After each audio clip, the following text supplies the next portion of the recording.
We are live, and I have actually two of my one of my favorites people on this show today, Jason, David. Thanks very much for joining me. I would love to cover some of the intricate details in the cyber insurance space. It seems like it's front and center a lot of times in the news and in the cybersecurity corridors. Uh, what a cool conversation! So before we get started, why don't we clean our palettes? By maybe going ahead and just providing a quick overview of who you are, what you've done, and so on, and just we go from there. So maybe Jason, you'll start first since you're on the left hand side. Perfect. Hey, Jason Rebholz. I'm the Chief Information Security Officer at Corvus Insurance. My background, born and raised in incident response, started my career off at Mandiant and did a bunch of security incident response startups since then. So, done nation state investigations, hacktivists, organized crime, and have ridden the ransomware wave since about 2015, 2016. And and you should put in plug in that you are also a major contributor to this space, helping people understand cyber. So maybe just plug that in for 2 seconds.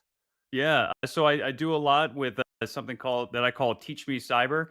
So trying to take all the different happenings in the threat landscape and simplify those down to help everyone learn cybersecurity.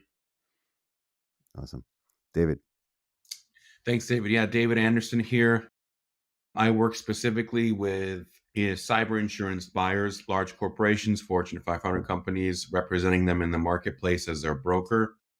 Much like Jason, I've been in the space for about 12 years, riding the ransomware wave in the hard market. So I'm excited to unpack what's going on right now in the marketplace, David. I'm just obliged to share that anything that we talk about here are my opinions and mine alone and don't represent those of any past or present employers. Done. I love that, Jason. Do you have to have a disclaimer, or can you just go ahead and I follow the same note there. Yeah. This is awesome. So, why don't we talk about before we get started? What is the ransomware wave? Let's talk a bit about that because I think that really changed the landscape of cyber insurance in the past. I would say 2 to 3 years. And by the way, this is an open discussion. Doesn't have to be. We don't have to follow. We can interrupt each other and do everything else that just like a normal conversation would be. Jason, I would say you take the technical explanation of the ransom wave and then I unpack what it did to the insurance marketplace as a Yeah, result. I'd love to because when I started, it was from a service provider perspective, right? And so I was always involved on cyber insurance as helping, getting hired through cyber insurance. And so I'm actually really interested to see how this pairs up. What's really interesting with ransomware is it really came to fruition in my mind in 2016. And so the reason for that is ransomware has been around for a while, and it was typically single system infections, meaning a hacker would typically break in via RDP and then just infect that single system. But there was a group called SAM that changed the game. And I remember this because I remember the first time I did an investigation with them, and I was like, oh, these guys are smart. They're breaking into an organization using RDP, and then they're moving throughout the organization to encrypt at that time it was every server, right? And so this was the start of what I would call enterprise wide ransomware. And the reason why this changed the game is not only did it take the impact to the next layer, meaning you have ransomware actors that are shutting down entire organizations, but you also had the first jump in ransom demands. So it went from 5 to 15K ransom demands to Sam doing $50,000 ransoms, which is like, I wish it would go back to that. And then other attackers started realizing, hey, we can get more money for this. And so the attack pattern started getting copied. And so you had this emergence where these threat actors would just take a lot of the playbooks that nation states would do, break in, move laterally, and then for the ransomware actors would be encrypt entire organizations. And that's when you started to see larger organizations get popped. That's when you started seeing $1 million ransoms become a more normal thing. And then you started getting thrown in where attackers, these ransomware groups are looking, how can we gain more leverage? And so that's when data theft became a thing with ransomware. where they were encrypting these systems. And so it's this constant evolution of upping the game of impact to gain more leverage in the negotiation to try to increase the likelihood of these threat actors getting a ransom payment. I think, Jason, that's what we saw in the insurance marketplace. It was just like the best kept secret on insurance policies for a long time. And David, just to be more specific for your audience, a cyber insurance policy has standard protection for privacy, liability, data breach, all the things that you're used to. But the last 6 or 7 years, they also included affirmative ransomware, network extortion, and resulting business interruption coverage. So the policy should pay for the cost to remediate a ransomware or extortion event, the cost to reimburse a ransom, as long as they're not on an OFAC sanctioned list, and then the resulting business interruption expenses that you incur when the ransomware attack happened. What Jason explained is exactly what surprised the entire insurance industry. It went from a single system, a $5,000 demand, to every server at 50,000, to not Petya WannaCry, which is a poor example of ransomware because no one really wanted to monetize it, but just the scale of destruction that would impact networks, it would cripple an entire entity from top to bottom. And when you have, just for the sake of an example, if I have a $365 million annual revenue organization, we're now losing $1 million a day in income.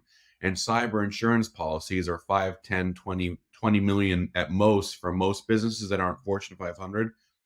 These insurers who were used to seeing privacy liability claims, think about Home Depot, David, think about Anthem, think about all of the massive data breaches, the litigation and costs associated with those events are a slow burn. It takes 2, 3, 4, 5 years to ramp up in expenses. Then you get regulators involved, you pay damages, call it a day. Over the course of many years, the insurer can manage their levers on pricing, deductible, what have you, on that individual relationship, on that class of business as a whole, maybe as their entire book of business. But you have a lot more time to react and tweak to try to prevent losses. With ransomware, we would literally, and Jason knows this too, because like if you're an incident response or if you're a broker who handles it, your week starts on Friday, not on Monday. You get the demand Saturday, 3 in the morning. Everyone's servers are on fire overnight. Friday, Saturday, you get the demand. By Sunday, David, the insurer has cut a check for however many millions of dollars. So the loss has instantly hit their books.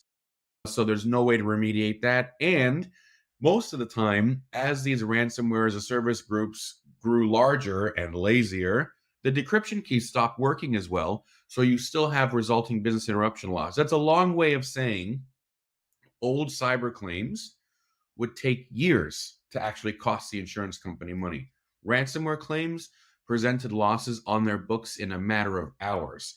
And if you have 100 policyholders or 1,000 policyholders that have the same vulnerability that could be leveraged in an attack, you could very well put your book out of business over the course of one sort of widespread event, which is why ransomware changed how the insurance market really thought about underwriting as a whole, underwriting cyber risk. And I think the crazy thing here too is just the compound cost of these attacks. Because when you were talking about the time, it totally condensed it down. But what's crazy too is historically, when you're dealing with those privacy matters, right? You have a forensics cost, you have a legal cost with privacy counsel, slow burn, just as David said, but also it's fairly capped in how much money it's going to take. And this was my superpower when I was doing incident response, was like I could tell you what an engagement was going to cost almost down to the dollar amount specifically, right? Within $10 to $15, I could get this down. Now, the crazy thing is that was it for pre-enterprise-wide ransomware. But once it started going up there, not only do you have the total cost of breach response to do the investigation to figure out how they got in, you also have the extortion amount, right? So the demand there. So that's an extra, say, another $1 million that's just poof, gone, right? And then you also have the recovery costs, which that is ridiculously expensive, especially when the decryption keys don't work or if their backups just failed. And so, like, you're But looking were never at tested. exactly, exactly. And so, like, now you're looking at potentially another $1 million, maybe, right? And this is like, I've done recovery work as well. Really difficult to estimate what that cost is because, what you do today is going to change tomorrow. And so you might think your backups are good and then, oops, nope, they're not. It's going to be another $1 million to get back up and running. That investigation piece, which maybe would have cost $100,000 just to do the investigation into what happened, now you have 2 million extra dollars tacked on top of that. And that's like the surprise thing because it just like it went from 0 to 60 like that. And no one was really prepared. Certainly not organizations weren't prepared. The IR companies weren't prepared for the velocity, which is why Yeah. they were all understaffed and overworked and hence burnout in the IR world. And then you got the carriers who were just like, we got to start changing how we start asking questions. And how do we try to stop this and we're like prevent this stuff from happening or mitigate it? Yeah, Jason, that's exactly right. I would also add, David, in the context of the question mark of expenses, the insurance, I might get some hate mail for this. So sorry, everyone that's watching. Underwriters didn't ask business interruption and resiliency questions before ransomware hit. They asked a couple questions. Do you have backups? Yeah, great, perfect. Have a nice day. We got your policy here. They didn't actually know what a company's ability to recover, restore, come back online was. To Jason's point, if you have a straight data breach incident, it's going to cost $100,000 to investigate, figure out how many records were implicated. And then you can also just do a simple mathematical function of how many dollars per record in notification and credit monitoring costs. And that was your fixed fee as long as you didn't totally botch everything and face class action litigation. Like you could really box it up and send it on its way. Because the underwriters didn't know what the policyholder's ability to recover from an event was, to Jason's point, you could get someone who actually had working backups and you could be back online the next day. Or I had a business interruption situation from a ransomware event in high COVID, like June 2020, that went 2 months trying to restore systems, payroll, HR, patient databases, just like critical systems. And after 2 months and the entire policy limit, everyone came to the conclusion that we can't even restore the data. The decryptor keys didn't work and the systems were so corrupt that they could never get back online. Those are questions, and I think, Jason, you'd agree, hypothetical possibilities that no one even thought about 5 years ago as a result. Exactly. And now it's the norm, right? Yeah, exactly. The crazy thing is now we have to worry about the data extortion part of this on top of the encryption. You've got ransomware groups now that are foregoing the encryption and going back to just data theft. And so it's like we're almost coming full circle as an industry again, where now maybe we're not going to have the encryption on every single one, but we're going to have 10x the number of data breaches. And so we're praying for the day where we can get back to the predictability of how much an engagement costs, which is crazy for us to even be thinking about that. There's so much to unpack here, and it's already awesome discussion. And you'd think that the market forces would be in effect very quickly and adapt. So it's not insurancecompanies.com.org, it's insurancecompany.com. They're not there to do something without making profits. And then on the company side, on the enterprise side, they were using the insurance policies almost as a means to not fix things.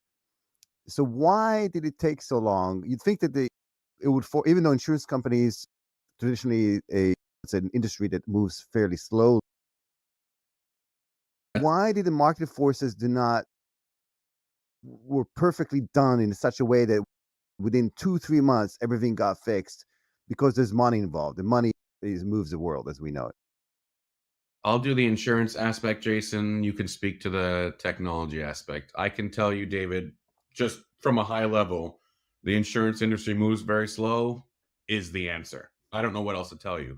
But specifically, you have a number of different stakeholders in the insurance buying ecosystem, including regulators that dictate how policies can or cannot be changed, how drastically wordings, exclusions, forms can be changed. So you have all the broker relationships, right? The big three that everyone knows, Marsh, Aon, Willis, they all have relationships with these insurance companies, and they all have clients which they represent, and they have a fiduciary obligation to represent their client as best as possible. As the insurers started to make a lot of noise and complain about the ransomware losses, I think the industry's response was, don't have a knee-jerk reaction. Let's see how it goes. Let's see how we can manage this. In the meantime, we can't allow you to just cut the legs off the coverage for all of our customers that we have. Like, you're undermining the value proposition of the product. You're undermining our ability to deliver an effective policy as a broker. And in the end, that just hurts the cyber insurance niche that we're in. At the same time, insurers were offering policies on what are called filed forms, David, which means that these forms are filed with each regulator in all 50 states and signed off on. And you, as an insurer, cannot change your forms without refiling them. It takes months, if not years, to refile forms with state regulators. So there was already this sort of backlog of trying to amend coverage to address the ransomware issue, which is frankly why a lot of insurers went on what's called surplus lines paper or non-admitted paper, because it's no longer regulated the same way. So there are a number of different processes which, by virtue of the industry, work slowly, which is the reason why it took, I would say, Jason, 2 years to begin right-sizing and stop the bleeding, I feel like. I think that's about right. And it's interesting because when knowing what I know now, hindsight is always 2020. But I think, first of all, insurance companies tend to get a bad rap. And at the end of the day, an insurance company is probably one of your best partners because they don't want you to have an incident, because if you have an incident, they're paying, right? And that's less money they're earning, right? So there's a mutual incentive there. And David, I'm not sure what your perspective is on this. From everything that I've seen, insurance carriers are almost always going to pay the claim out, except for situations where it's something that's clearly not covered. Totally. Cyber policies are one of the highest performing policies in the insurance space. We got to make a sticker on that, because there's so much misinformation on that, and I get triggered every time I hear that. I can't tell you how many boardrooms I've been in where some hero general counsel or CFO is like, I heard, and I was like, you don't know what you're talking about. That wasn't a cyber policy. That was someone trying to shove a cyber claim through a professional liability policy or property policy. It's because also that reaches the news. That's news. Oh, but they had a policy and it wasn't paid because it was exactly. It's juicy. It's juicy. It is juicy, but that's it's anomalies. And you mentioned, but no one cares about the details. No, they want the headline. Yeah, that's right.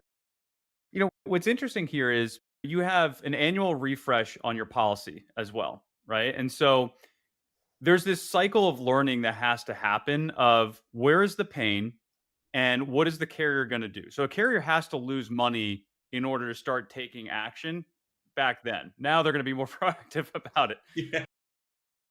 Now what was happening then is like, okay, we're starting to lose more money. But an insurance company still needs to sell policies, right? And we want to work with David to be like, David, sell some more for us, right? Continue to work with us. And so it's this delicate balance of what's the friction that an insurance company can introduce in terms of the different security controls they're going to require, and what's the pricing of that as well. And so you have this stage of like, we're going to try to capture as much market share as possible as the insurance company. So we're going to keep those prices low, and we're going to keep those security controls low. And then you have the cycle of ransomware starting to ramp up, and it's just like, oh, damn, we're starting to lose money. And then you have to have this trickle effect of all the other carriers that are losing money in tandem, because what ends up happening, and David, keep me honest on this, but it's like at the end of that policy period, if the conversations you're having, David, with the clients, just your current carrier is telling you to do these 600 things, or we can go get another policy with somebody else where you only have to do 5 things, right? Like, that business is going to make a decision. And so you need this equilibrium to happen where the carriers are all facing that pain, and they're starting to require equal amounts of controls. And that's like how we get the bar raised in security. But that takes a while to happen. Yeah, I think That's totally correct, Jason. I think that is actually one of the best kept secrets in the space. So we might have made some enemies with that. But yeah, David, to Jason's point, there's something called naive capacity in the marketplace. So the large players, I'm not even going to name them because I don't want to get any demand letters. The large players have been in the space for the longest time and have actuarial data that helps inform their models. Are they as informed as they should be? No, because we don't have 500 years of cyber data like we do earthquakes, fires, and floods. But they have more informed models. And so they can pull the levers on pricing to try to shift the market. But ultimately, unless there's been a critical mass where more than half of the insurance marketplace is on the same page with controls and pricing, there's always going to be someone out there who's new to the space, hasn't been burned yet, and is what I call buying business, right? Where they say, okay, whatever you're paying now, we'll charge you 20% less so we can win the deal. Is that sustainable? No. Does it undercut what the market is trying to do generally in terms of raising the bar on controls and raising the pricing to a place where it's sustainable? Yes. Ultimately, the people who do that always end up getting burned in the end. But to Jason's point, there was a push and pull between the people who are trying to exhibit some underwriting discipline and people who are just trying to go for growth at all costs. And that's why it takes time. And that's why you have to have a critical mass, because otherwise the broker is going to be like, listen, this guy's doing it for half the price. He may not be around next year, but insurance is insurance. Do you want it or not? And that's ultimately the best thing for the client, right? Yeah. That's why David exists, right? Because if I'm going to buy insurance for myself, I don't know what the hell I'm supposed to be doing, right? David is there to really help decipher that and get the best deal. And so it's a really weird dynamic because I will say that the clients that choose the relationship always fare better in the long run. I'm not a price broker. I'm a coverage broker. But if someone's like, I just want to pay as little as possible, what am I going to do? You can't say anything. Actually, I'd love to get your thoughts on this, David, because now we're going back into a market where there's more options available. And one of the areas that I think a lot about is what are the other value adds that an insurance carrier can provide to their clients. And so I'd love to hear more on like the conversations you have on what helps move the needle for companies. And I guess more importantly, like how can they better work with their insurance carrier to tap more of the free services and resources that are available to like really unlock the full value of your policy? Yeah, I can answer that question, but I think we just totally stole this call out of No, David's. this is what I like about unscripted conversation. I don't care where this goes, as long as there's real value here, because you're uncovering whatever the questions you may have. This is of interest to everybody in this space. So go ahead. Okay, cool. I think ultimately, Jason, we always say that the broker should do a better job of explaining what comes with the policy. The reality of it is, right, everyone of my competitors, everyone in the brokerage space are good people. They're trying to do the right thing. When the hard market hit, it used to take, David, just to give you some context for your audience, to do a renewal. Okay, ABC Corporation has to buy a policy. To get it from 60 days out to binding date where you renew the policy, maybe would take 2 or 3 or 4 hours of work. And that's work that an insurance broker puts in as part of their week. Once the hard market hit, we were talking 12, sometimes 24 hours of constant client engagement to tell the story around controls, to prepare the stakeholders internally for a 500% increase that no one was seeing coming. It takes a lot more time.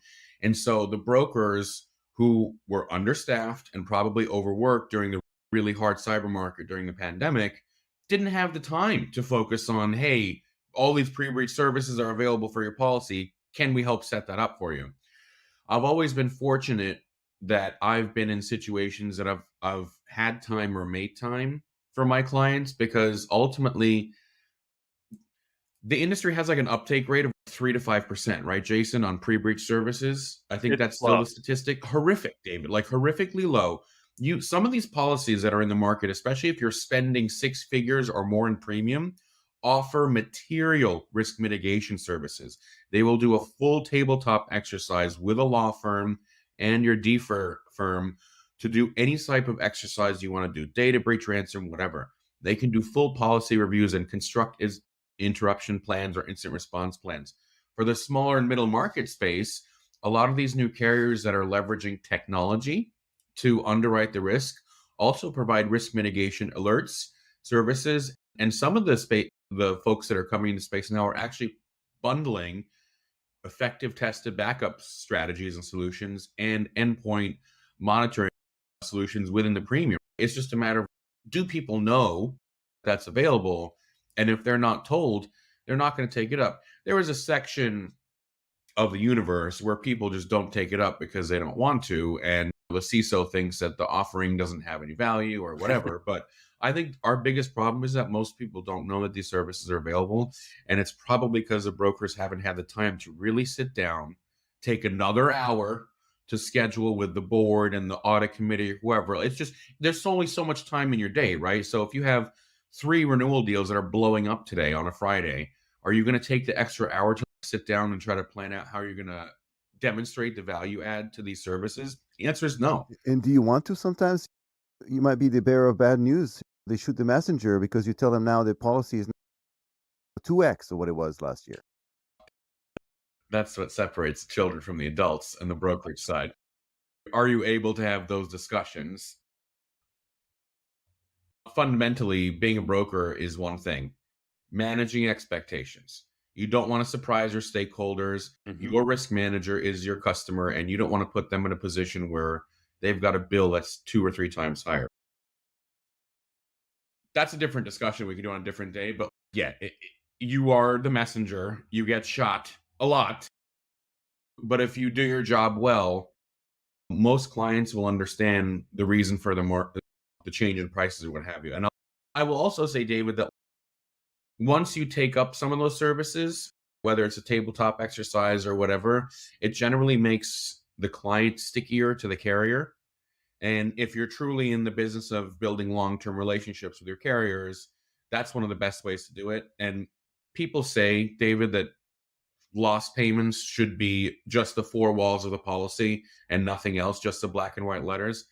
You get a lot more flexibility from the insurance carrier when you have 10 years of premium in the bank than someone who jumps from carrier to carrier year after year when that loss comes in and there might be some concerning coverage situations.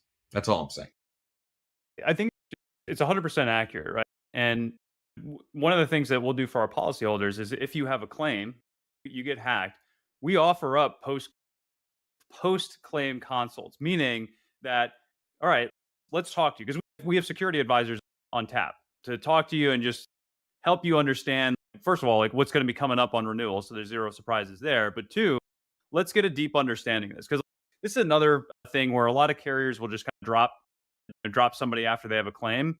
And because there's obvious concerns there, right? But there are a lot of companies, not every company, but there are a lot of companies that after they have an incident really do take it seriously and invest heavily in that, right? And so there's always that opportunity to go back to your carrier and say, hey, yeah, we had a miss here.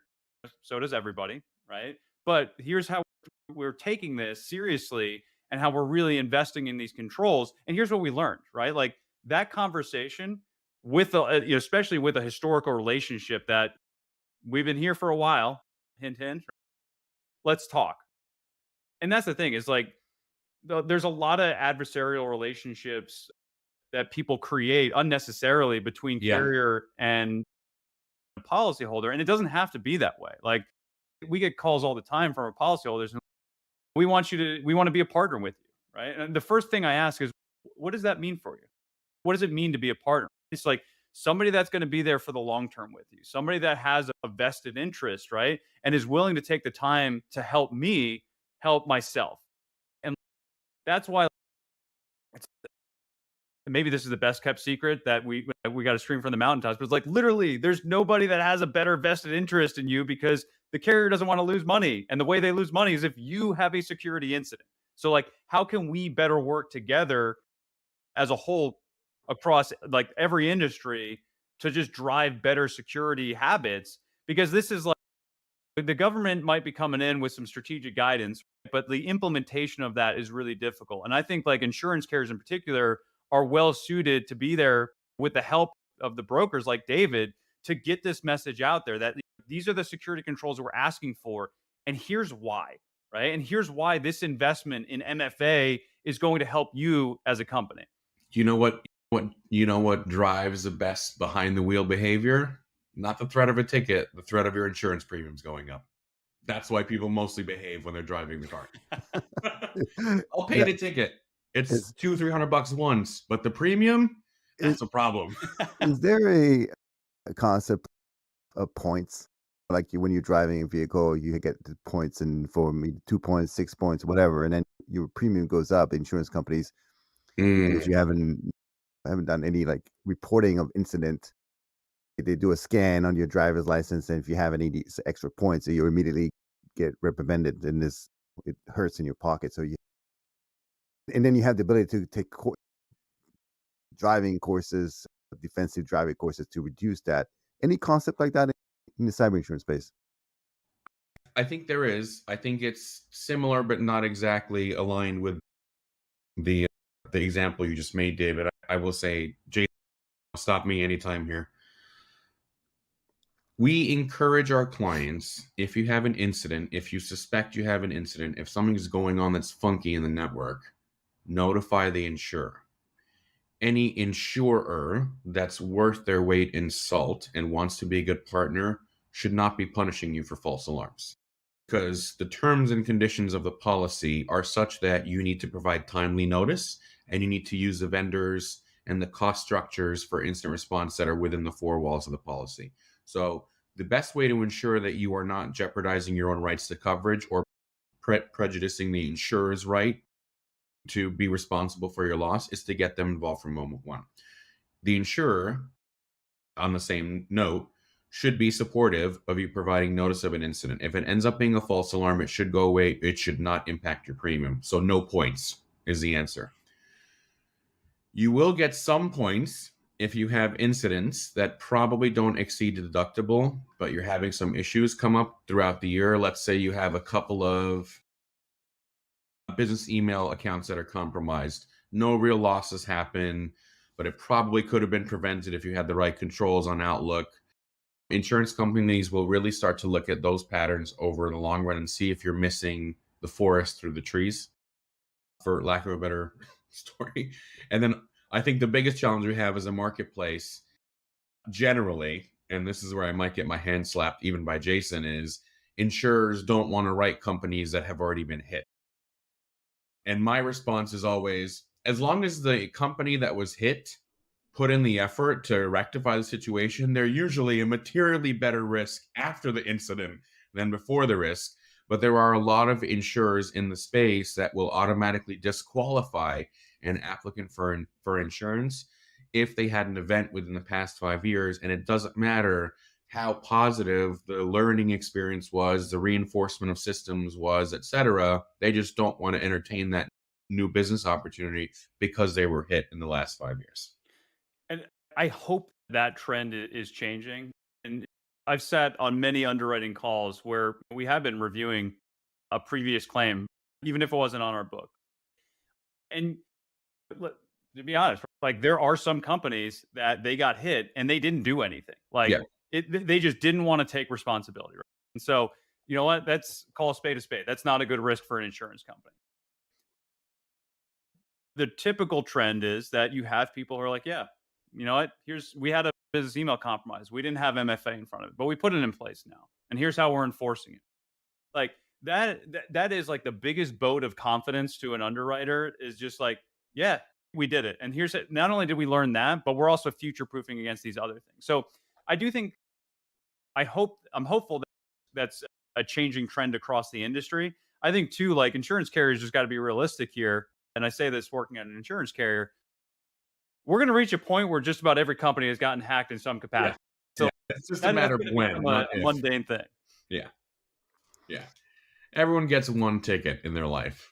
Yeah, the Spider-Man meme, right? It's like everybody gets one, Peter. It's true. It's not maybe if you don't drive at all, or maybe drive on Sundays, then your risk is reduced, but then your premiums is reduced as well. So let me ask you this: it took good 2 years, solid 2 years, or even longer, to reach back into what is this? Something you just turn on. Um, it took a good 2 years to reach back to an equilibrium between the carriers, the insurance carriers, as well as the enterprise to adapt to the new landscape. But look what's happening. The velocity of the cybersecurity industry is such that we are constantly facing changing landscape. Just to throw a couple things, so ChatGPT is now introducing a whole slew of things. Quantum computing is another. Nation state geopolitical. There's so much, and so have the carriers and the brokers have adapted to be more adaptive, so it doesn't take 3 years to adapt to new conditions, or is it same as before? I'll let you go first, Jason. Yeah. So I think it depends on who you're talking to, right? There are some carriers that are still very large ships, and it's going to take them a while to turn, right? Maybe they can get some questions out ahead of time and try to prevent it there. I think what really encourages me are how we're bringing technology to bear. A good example of this, there's this whole thing popping up now about these advertising pixels, and you have people, lawyers, who are suing left and right to try to claim damages. And this is not necessarily a security breach where somebody's breaking into your systems. It's a privacy issue. And so when you get these class action lawsuits starting to pile up, this is, again, it's another way for companies to get sued, and it's another way for carriers to be paying out claims. And so the beauty of this is that you can scan for this technology. And so you have companies out there that are scanning for it. You have some insurance carriers that are scanning for this proactively and notifying policyholders during their policyholder period, right? And also scanning for this for quotes that are coming in. And there are things like that where you can start getting ahead of it, where you don't need to wait to get punched in the face to realize that you can dodge the punch. And so this is one example of that. And I think too, one of the ways that I spend a lot of my time is with my threat intel team. And we're constantly looking at how are these attacks evolving, not only in our own claims, public information, and on the dark web. And how can we start working with our underwriting team and the insurance teams to really understand what is the impact of this going to be in the next 3 months, the next 6 months, 9 months, 12 months, 24 months, right? We're trying to take a very wide horizon here to see, is there an immediate impact? And if there's not, great. But what does this mean in 2 years? And what can we do now to try to help our policyholders and ourselves in preventing that from becoming the next ransomware? Yeah, totally right, Jason. I think, David, what the insurance industry learned as a whole, and what started a whole new subsystem of concurrent scanning technologies, which is an interesting race to watch from the sidelines. I don't have a horse in that race, but I like the competition, right? It's healthy. We are now, as an industry, I think, a lot better prepared, even the large ships, Jason, I think, for large scale vulnerabilities. Any of the things that come out on CISA, the critical vulnerabilities, all those things are now at a point where we can, as an industry, probably monitor our books way more effectively than we were able to even 2 years ago. So I think from an instant threat vector perspective, we've never been in a better position, especially with companies like Jason's and the other technology-based underwriters who are constantly scanning. Great place to be. I can't wait to see where it goes. I think the larger question that you brought out, David, around ChatGPT or larger trends in technology, right? Quantum computing.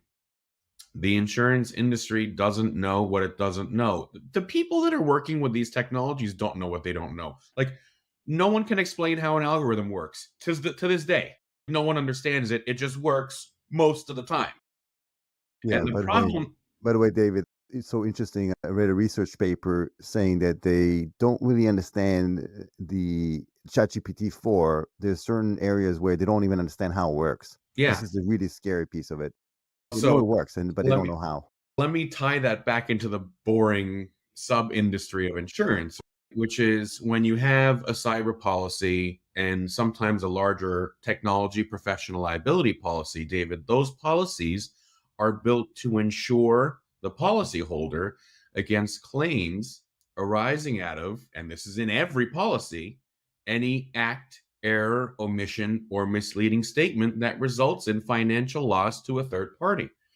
So I don't think that as a industry we have figured out how a true third party liability policy is going to interact with all these autonomous decision making technologies that are out there, which didn't exist before. A technology liability claim, David, was very straightforward 10 years ago. You sold me software for printers, it didn't work, we had to buy new printers. Now, the question is, you sold me this platform that was supposed to increase efficiency on accounting or customer service or whatever, and the algorithm made a terrible decision 10% of the time, and that cost us 50% more than it would have cost us to have a labor force just do it manually. And the underwriters had no way to even look at this because no one can explain how these technologies work, let alone understand how to rate the risk from a premium perspective. I think that's going to be an interesting long-term evolution to watch. I'm thinking now, maybe the next insurance product has to be a personal lines for AI. They're going to have to watch out for their own liability if they're going to become sentient here. There you Yeah. go. Yeah. And let me ask you this: since you, as an insurer and a broker, you see trends across the board, so you actually have a pulse on the marketplace in terms of what's happening, and that's also in line with the modus operandi with some of these adversaries. They typically tend to adopt new techniques, and then they go through one by one, almost like in a row. And so you, as somebody who sees the kind of wider view, has the first dibs on some of these. How do you communicate it back to the to your clients and create that dialogue? Again, it's you talk about partnership, and it's in your best interest for them not to be the next one in line. I think it's a two-sided approach.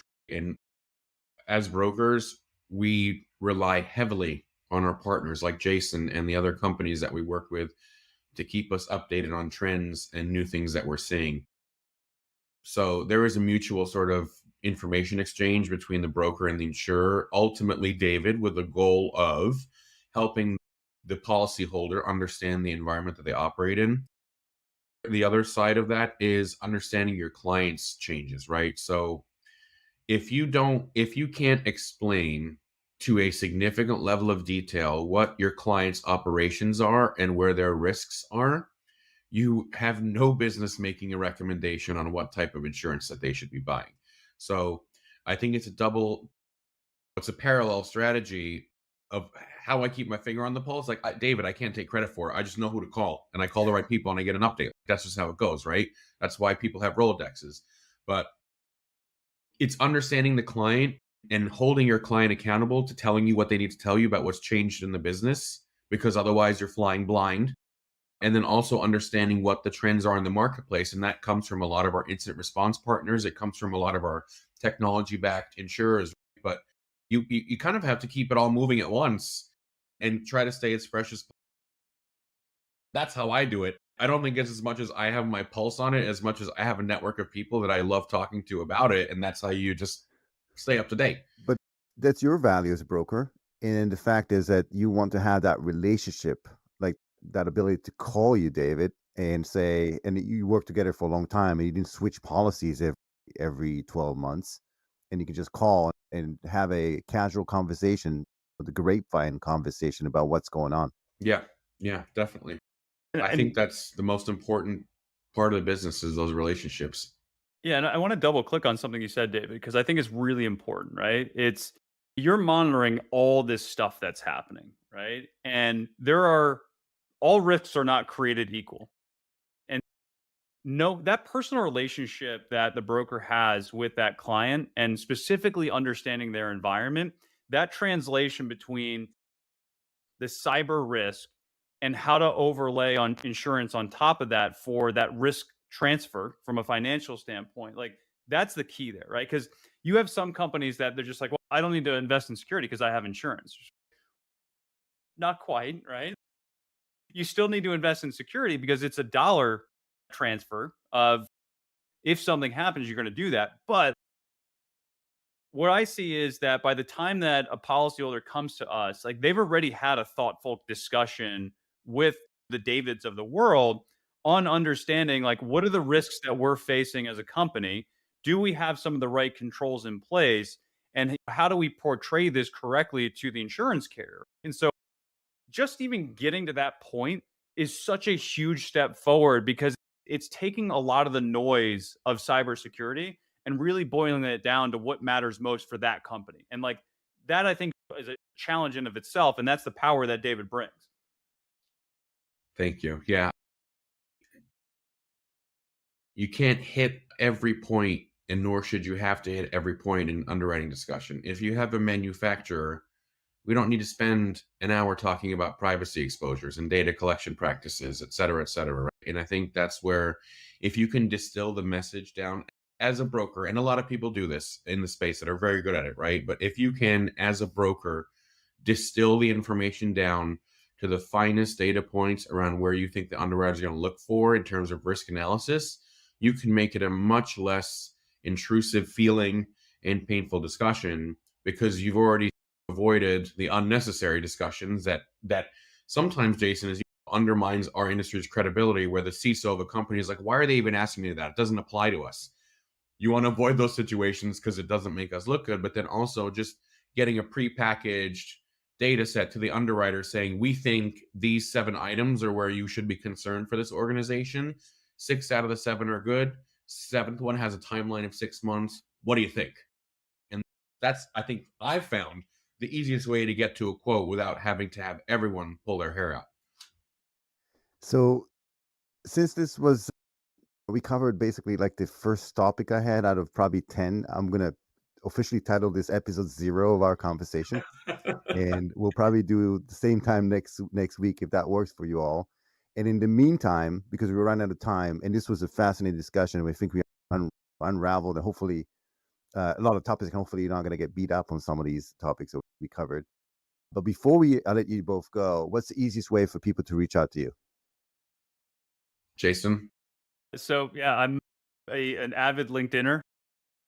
Look me up on LinkedIn and follow along on the journey to learn more about cybersecurity. And feel free to hit me up there. Yeah, same here. David Anderson, CIPUS, my little designation is the one that comes up. David Anderson is a common name, so look for the CIP, and that's me. You'll see us, probably me and Jason, tagged all over David's feed too, so we won't be hard to find. So thank you both. Thanks for shedding light on this really important topic. I think it's a bit of a mystery, so we unravel. We keep going and cover hopefully more topics. Until then, thank you very much for the time. Thanks for joining me today, and I'll see you next time. And in the meantime, stay safe online as offline as well. And I'll see you next episode. Thanks, David. Thanks. Thanks, Jason. Thanks, David.